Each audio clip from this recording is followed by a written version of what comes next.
সেই সকাল থেকে অনেকে না খেয়ে আমাদের প্রিয় নেতার কথা শোনার জন্য আমরা আপনাদের কোনো যা যা প্রতিদান দিতে পারবো না, কিন্তু যে আল্লাহ সন্তুষ্টির জন্য আমরা আজকে এখানে উপস্থিত হয়েছি, ওই আল্লাহ তাআলা যদি আমাদেরকে দিতে চান কেউ কি ঠেকাইতে পারবে?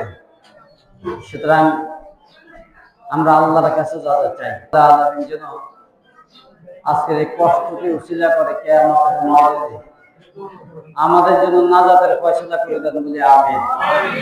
বাংলাদেশ জামাত ইসলামী মনপুরা উপজেলার মনপুরা ইউনিয়ন কর্তৃক আয়োজিত আজকের এই প্রতিনিধি সমাবেশ পাশে আরেকটি সমাবেশ ছিল আজকে, এরপরও আজকের এই উপস্থিতি আমাদেরকে অনুপ্রাণিত করেছে।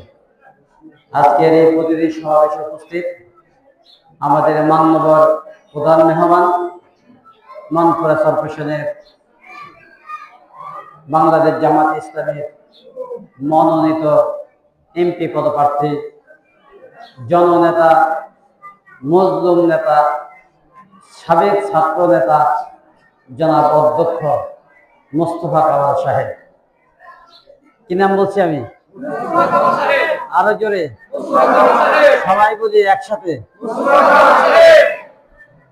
আমরা মনপুরার ইউনিয়নের পক্ষ থেকে আজকের এই প্রধান মেহমান আমাদের মাঝে উপস্থিত হওয়ায় আমাদের পক্ষ থেকে তাকে লাল গোলাপ শুভেচ্ছা।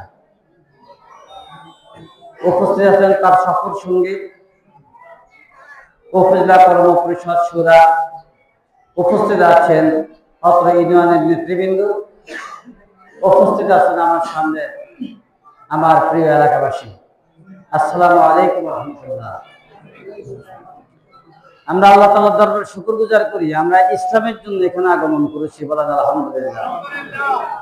আমরা কোরআনকে বাংলাদেশে বিজয় করার জন্য এখানে আগমন করেছি। আল্লাহ আমাদেরকে কোরআনের পক্ষে এখানে বসার তৌফিক দিয়েছে, বলেন আলহামদুলিল্লাহ। আগামীর বাংলাদেশ, কোরআনের বাংলাদেশ গঠনের জন্য আমরা আজকে একত্রিত হতে পেরেছি, বলেন আলহামদুলিল্লাহ। আপনারা কি চান না আগামীর বাংলাদেশ কোরআনের বাংলাদেশ হোক? এটা আপনারা চান না? আগামীর বাংলাদেশ ইসলামের বাংলাদেশ হোক, এটা কি আপনারা চান? জামাতের বাংলাদেশ হওয়ার দরকার নেই, রফিক মালানার বাংলাদেশ হওয়ার দরকার নেই। আমি চাই বাংলাদেশটা ইসলামের বাংলাদেশ হোক। এর পক্ষে কারা কারা আসলে তো হাত উঁচু করে দেখা। মাশাআল্লাহ।